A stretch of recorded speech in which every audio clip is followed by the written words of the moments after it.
DMTV Info, votre chaîne d'information en temps réel. La politique, la santé, le sport, les faits de société, la musique, les rumeurs et bien plus encore. Vous découvrirez cela dans notre chaîne DMTV Info.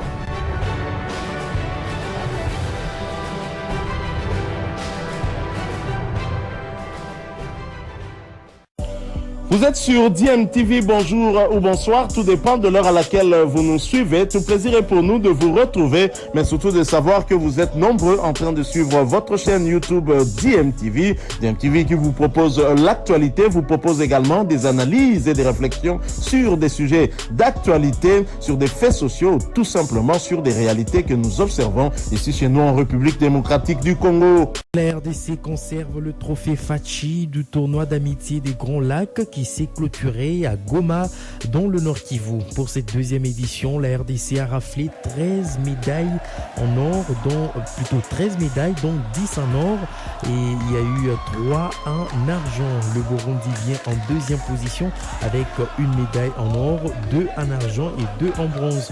La Guinée équatoriale est donc au troisième avec une médaille en argent et 2 en bronze. Même nombre de médailles avec l'Ouganda. Et comme vous le savez, cette deuxième édition était couplée au championnat de l'UFAC.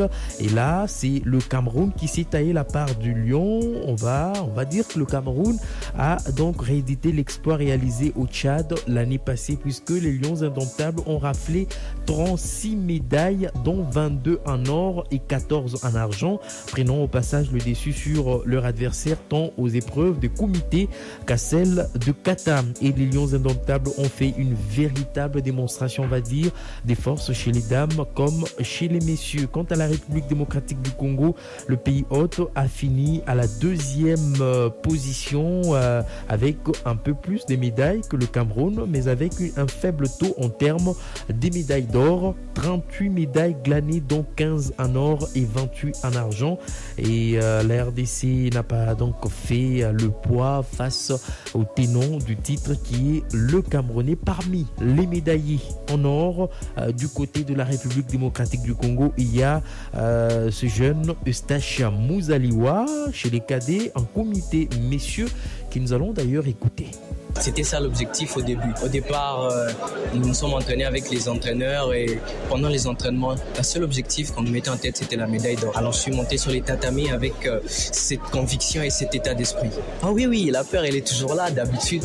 Bon, c'est comme un soldat qui va à la guerre. Quand un soldat va à la guerre, il y a toujours la peur, mais dès que tu arrives au front avec tout ça, et directement la peur disparaît, quoi. C'est une joie pour moi, mais aussi une fierté pour mon pays, mais aussi mes coachs. Et cela fait une fierté pour mon pays et aussi pour toute ma famille et tous mes condisciples, quoi. Voilà, c'était là le jeune Eustache Mouzaliwa, l'un des médaillés d'or du côté de la RDC. Pour leur part, le Burundi et l'Ouganda ont occupé respectivement la 3e et la 4e place avec 4 médailles pour le premier cité et 3 pour le second. Et pour sa toute première participation à cette compétition, la Guinée équatoriale a fini au bas du tableau.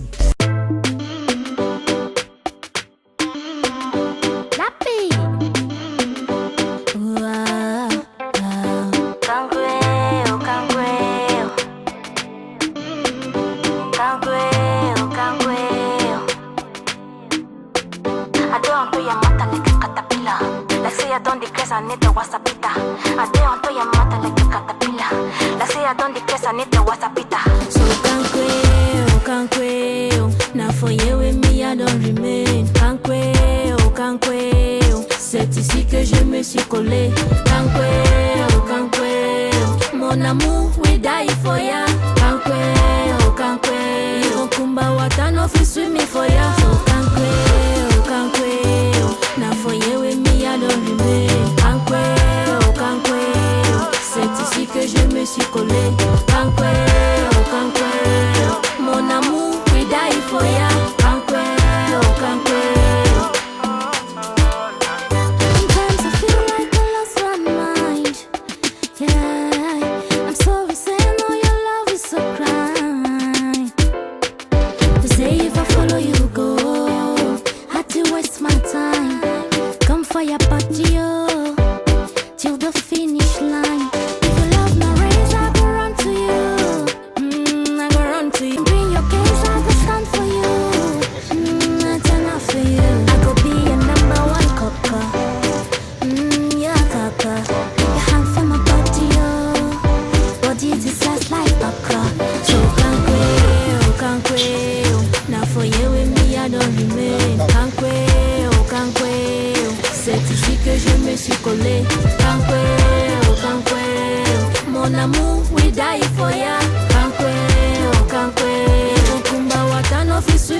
lundi 29 août 2022 à Kisantu, dans la province du Congo central, qu'ont été lancés les travaux des États généraux des sports en RDC.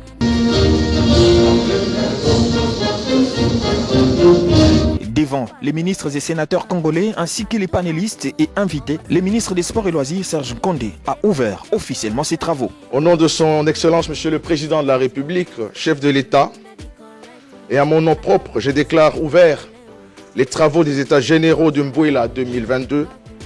Je vous remercie. Invité spécial de Serge Kondé à ses assises, le ministre béninois des Sports, aussitôt la parole lui accordée, a partagé l'expérience du Bénin à l'assistance. Nous avons pris un décret en Conseil des ministres qui a institué le programme des classes sportives. C'est un programme par lequel les enfants des lycées et collèges s'inscrivent dans la discipline sportive de leur choix. Nous en avons choisi 5, foot, basket, athlétisme, handball et arts martiaux pour commencer. Serge Kondé espère qu'à l'issue de ces travaux, les sports congolais dans son ensemble connaîtront une nouvelle dynamique pour un nouvel élan. C'est mon vœu le plus ardent de relancer, de développer durablement et de manière soutenable le sport congolais afin de le replacer sur l'échiquier africain et international. Ces assises sont une occasion pour proposer une thérapie aux maux qui rongent le sport de la RDC dans son ensemble, a confié Belge Sitouatala, l'un des participants. Il est de cibler les maux qui rongent notre sport et de trouver une thérapeutique de choc en termes de recommandations, de sorte que les prochains jours soient meilleurs par rapport à notre sport. À Kisantu, les décomptes est lancé, dont l'épilogue est attendu le 3 septembre prochain.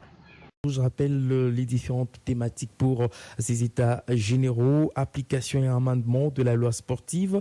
On va également parler de la politique sportive nationale et le programme national du développement du sport entre 2022 et 2024, les infrastructures et équipements sportifs, la formation, la professionnalisation, le financement et la sponsorisation des sports, la stratégie relative à la promotion des sports et du fonctionnement des structures d'appui au mouvement sportif et l'évaluation des états généraux de l'année 2008.